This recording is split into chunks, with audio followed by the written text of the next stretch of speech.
Le projet Hydro-Rhône prévoit la construction de 10 barrages-usines au fil de l'eau entre Chipis et le lac Léman.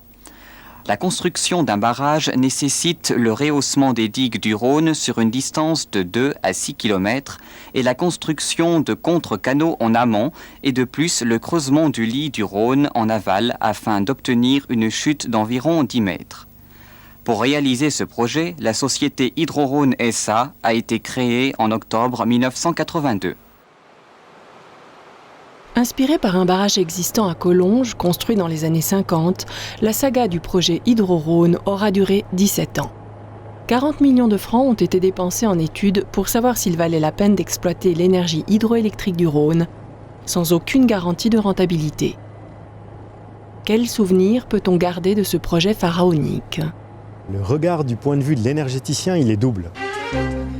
Je dirais que l'énergie hydroélectrique, c'est vraiment une énergie qui est particulièrement renouvelable, qui en général est assez flexible et autre. Donc de ce point de vue-là, je pense que ce serait un gain pour la Suisse. Et puis par contre, du point de vue du prix, là, le regard il est un petit peu moins positif, dans le sens où aujourd'hui, on est en très grande surcapacité de production d'électricité en Europe. Les prix sur les marchés de l'électricité sont extrêmement bas et probablement que ce serait compliqué à rentabiliser aujourd'hui une telle installation. Gaëtan Chery est le directeur de l'école d'ingénierie de la HESSO. Les enjeux énergétiques valaisans, il les connaît bien. Il est membre aussi de plusieurs groupes d'experts au niveau cantonal et fédéral. En fonction des coûts qui étaient annoncés, vu les coûts de vente qu'on a aujourd'hui sur le marché, effectivement, on s'en mordrait les doigts. À 11 centimes le kilowattheure, sans avoir un soutien assez massif de la Confédération, on ne serait pas en capacité de pouvoir rentabiliser l'investissement. Et que honnêtement, à 11 centimes, même dans l'âge d'or de l'hydroélectricité ou de l'électricité au sens large, c'est relativement difficile à rentabiliser. Car la grande question du projet Hydro-Rhône était bien celle de sa rentabilité. L'électricité produite par ces 10 barrages coûtait entre 11 et 15 centimes le kilowattheure, soit 4 fois plus que le marché. De plus, la capacité de production arrivait à peine à la moitié de celle du barrage de la Grande Dixence. Porté par le conseiller d'État Hans Wier, le projet s'enlise. Il a de la peine à convaincre la population et les milieux concernés. À tel point que c'est devenu un thème majeur lors des élections au Conseil d'État de 1989. Sur le plan énergétique en Valais, il y a un dossier qui nous semble en veilleuse depuis quelques mois, en tout cas qui fait beaucoup moins de bruit, qui s'appelle Hydro-Rhône. Alors, est-ce que vous pouvez nous dire, Monsieur Wier, où en est ce dossier aujourd'hui ? C'est une énergie donc renouvelable, une énergie donc classique de notre canton. C'est la raison pour laquelle nous pensons que ce projet économiquement et techniquement est réalisable et nous le ferons avec détermination, mais bien sûr pas à pas. Hans Wier défend son dossier bec et ongle. Le projet Hydro-Rhône poursuit son cours tumultueux et remporte une première étape. Aujourd'hui, la société Hydro-Rhône a obtenu de l'État du Valais la concession générale d'exploitation des eaux du Moyen et Bas-Rhône. Plus de 400 recours sont encore pendants auprès du tribunal administratif cantonal et les opposants sont bien décidés à aller jusqu'au tribunal fédéral. Il s'agissait pour la plupart de paysans confrontés dans le passé aux problèmes dus au fluor et aux inondations dans la région de Fuy. Je suis directement concerné puisqu'on se trouve ici en côté du bord du Rhône, et puis mes terres se trouvent juste ici en face. Et on peut constater maintenant que le niveau du Rhône est exactement au niveau de la surface de nos terres.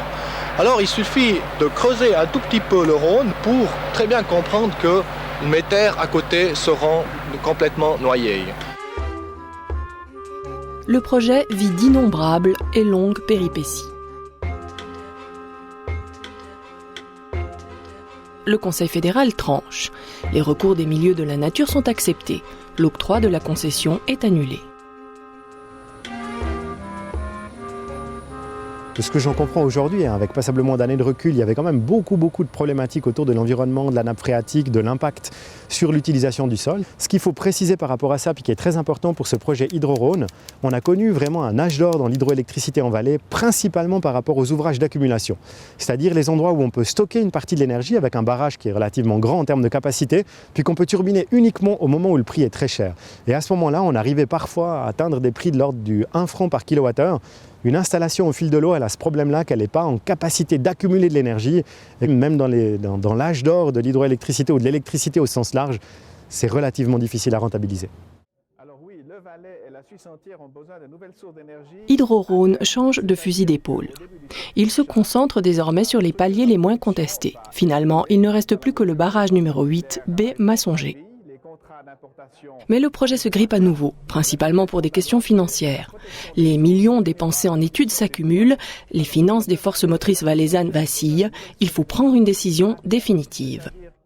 Elle se fera suite à l'élection du premier conseiller d'État socialiste, Peter Bodenman. Et au niveau d'Hydro-Rhône ? Au niveau d'Hydro-Rhône, il faut dire la vérité aux Valaisannes et Valaisans.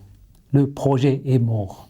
Parce que si, de la part de mon voisin, on est plus prêt d'investir pour des projets beaucoup mieux sur le plan économique, on a maintenant mis dedans à peu près 40 millions de francs sans voir rien du tout, sans produire rien. Je crois qu'à un certain moment, il faut admettre la situation a changé, on doit changer notre politique.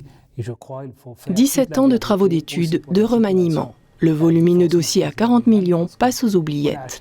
Il devient même tabou pour ne pas faire ombrage au nouveau projet de la 3e correction du Rhône.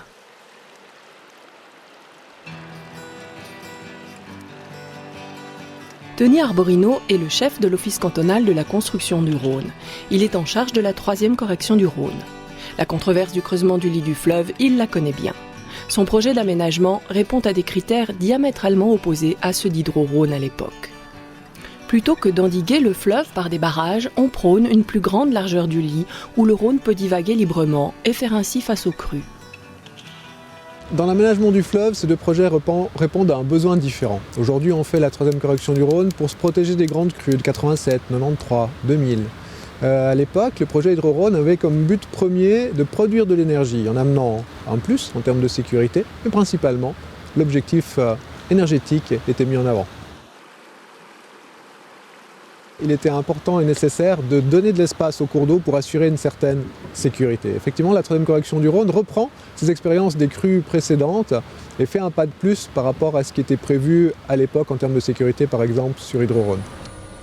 C'est lui maintenant qui hérite d'un énorme budget pour assurer désormais la sécurité de la population et non plus pour un projet énergétique.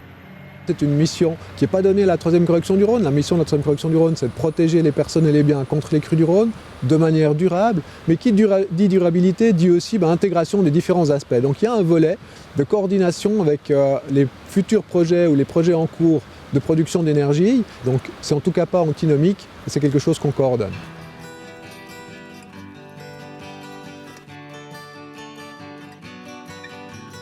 Et tel un sphinx qui renaît de ses cendres, on parle à nouveau d'un projet de barrage. C'est que la région de Massonger a une topographie favorable à l'installation d'une retenue d'eau. L'idée de Massonger, c'est vraiment de faire un relativement petit barrage, ce qui nous permettrait de bénéficier des rétributions à prix coûtant de la Confédération.